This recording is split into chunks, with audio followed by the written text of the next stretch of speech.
but you know, kind of hold it Do we have to down. squeeze everything up? No, we're not squeezing, we're cutting the eye. And so the cornea, right? Remember that's the clear thing? When you're alive, it's crystal clear, like, you know, glass, right? And so you can see that light, I'm just trying to clean this off a little bit because it's a little grody, right? So you can see the light shining through there, yeah?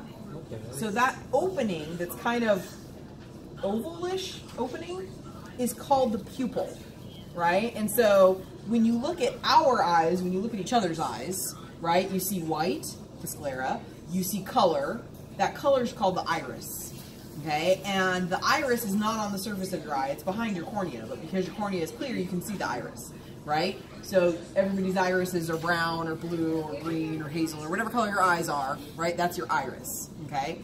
Because the cornea is so cloudy on this guy, we can't see the color of his iris, but it's brown because cows have brown eyes, okay? So if you could see it, if we peeled off the cornea, which we're not going to do, but if we did, right, you'd see a brown iris, okay? And then that black dot in the middle of your eye is not a structure, it's an opening, right? And it's called a pupil. And so the pupil opens and closes to allow more or less light into your eye. And so when I hold up like this, you can see that the pupil is an opening, right? The reason it looks like a black thing on your eye when we look at each other now is because essentially it's a hole that goes into a deep, dark little cave. And that's why it looks black, okay? So the pupil is an opening, not a structure, and that's the pupil, okay? So this is the back side of the front of the eye, right? So this is the anterior portion of the eye, so we're looking at the back side of that. And so what can we see here? Well, we can see that opening, that's the pupil, so we can see the cornea, the back side of the cornea, okay? And then there's a, it looks kind of crappy on this particular eye, but there's a layer that is like smoother. So do you see this smooth layer that I'm lifting up? That's the iris, right? So this area that I'm lifting up is the iris. And so it's brown on the front of it, part that's pointing out. The back side of it is always black, okay? No matter what color your eyes are, the back of your iris is black, okay? And then around that, there's this rim that kind of looks like, I don't know, it kind of looks like the underside of a mushroom. You see that? This kind of looks like mushroom gills, that stuff, okay? That's called the ciliary body, okay? So the opening that the light shines through is the pupil. Iris is this kind of smooth layer, yeah? And then this ciliary body. The ciliary body, no, it's pretty, it's on there. I mean, you can kind of like maybe poke the edge of it a little bit, but yeah, you can't like lift it. Yeah, it won't, yeah, okay? Now, that liquid, okay, so let's address the liquid that all squirted out. All right, this thing here is called the lens. And what the lens does is the lens is responsible for how you focus at different distances, okay? So, if I look straight ahead, right, I can focus on David's arm, or Michaela's glasses, or the door frame, or all the way to the little vision chart in the edge of the other room, right? And so at any given time, depending on what I'm trying to focus on, my lens changes shape to bend the light rays, right? So if I'm focusing close, everything behind that is blurry. If I'm focusing far, everything in front of it is blurry, yeah? Okay? And so this guy is the lens. This is what does that. It actually changes shape to do that. And it's held in place by the ciliary body. So see how the lens has this like blackish ring? That's the part of the ciliary body where it was attached. And when it comes apart, some of the ciliary body stays attached to the lens. Okay? Now, the liquid that came out. The liquid that came out of the eye is called the aqueous humor. And we'll talk about, so aqueous or aqueous, think water. Okay? The aqueous humor, right, that guy right there, is between the lens and the cornea, so it fills that space. And we'll talk about what it does in lecture, okay, but that's where the aqueous humor is. So when we cut the eye open and we release the pressure of it all being enclosed in this little pocket, right, then some of that liquid kind of squirts out a little bit when you do your first snip, so that's why you want to hold your eye down. No, don't do that. Okay. The other notable thing about the lens. So now what I'm going to do is I'm just going to,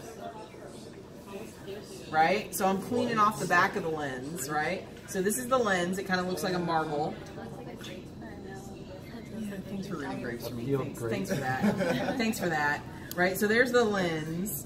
Behind the lens, there's a glob of goo. And this glob of goo, when you're alive, so when this eye was alive, this glob of goo was much bigger.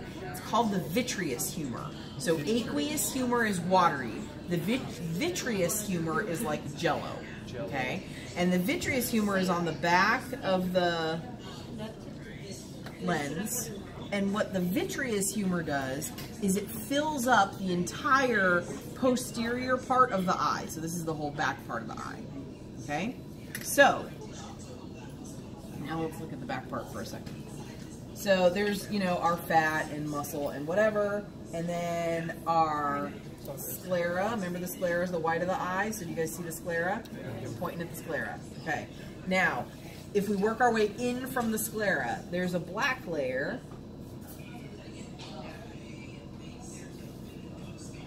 Right? So this black layer that I'm lifting up now is called the choroid. And the choroid connects to the ciliary body, right? So they're all black because they're all connected. Yeah? So the choroid connects to the ciliary body and the iris. Okay? So that's the choroid right there.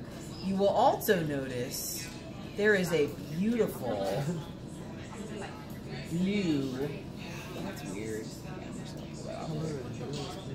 See that really pretty, like mother of pearl, kind of blue, iridescent, pretty, yeah, okay.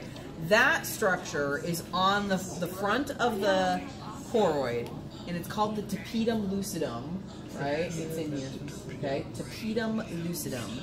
And the tapetum lucidum is only found in certain animals, not found in all animals. We do not have one, for example, but cows do, okay? And what the tapetum, I know, right, bummer. What the tapetum lucidum does is it helps with night vision, okay? So, you know, if you have a dog or cat, or you've ever seen a dog or cat outside at night, right? They're in the backyard, and like they're in a place that's is the retina. And this is actually where your photoreceptors are. So this is the part of the eye that actually detects light, okay? Now, when your eye is intact, before we cut it open, before it's been sitting in a bucket for 6 months, right? That retina is all spread out along the inside of the eye, right? So that as light comes into the eye, right, it shines onto the retina, the photoreceptors detect the light, send a message to your brain, yada, yada, okay? As soon as we release that pressure and the vitreous humor comes out and the aqueous humor comes out, the retina, it's not attached to the cornea, to the choroid. It just kind of, it like slumps into a ball, okay? I think I mentioned it earlier, but the vitreous humor is normally much larger than this. It's just small because this is old. It's been dead for a long time, okay? But normally the vitreous humor basically props the retina up into place so that it's held up against the back of the eye, right? So you're thinking, okay, well that little schlumpy blob is going to fall out. Well, okay, part of it did, because I broke it, right? But most of it didn't. Most of it stayed attached, right? So you see that point where it's attached, right there, okay? That point where it's attached has a name. It's called the optic disc, and the optic disc is also sometimes referred to as the blind spot. We'll talk about why later. But that blind spot, that optic disc, is where the retina attaches to the optic nerve. Right? So if you're having a hard time finding your optic nerve from the outside, figure out where your optic disc is, right? And then you can just kind of dig through the fat in that location to find where your optic nerve is. Okay? So that's the eye. Them's the parts of the eye. Okay? So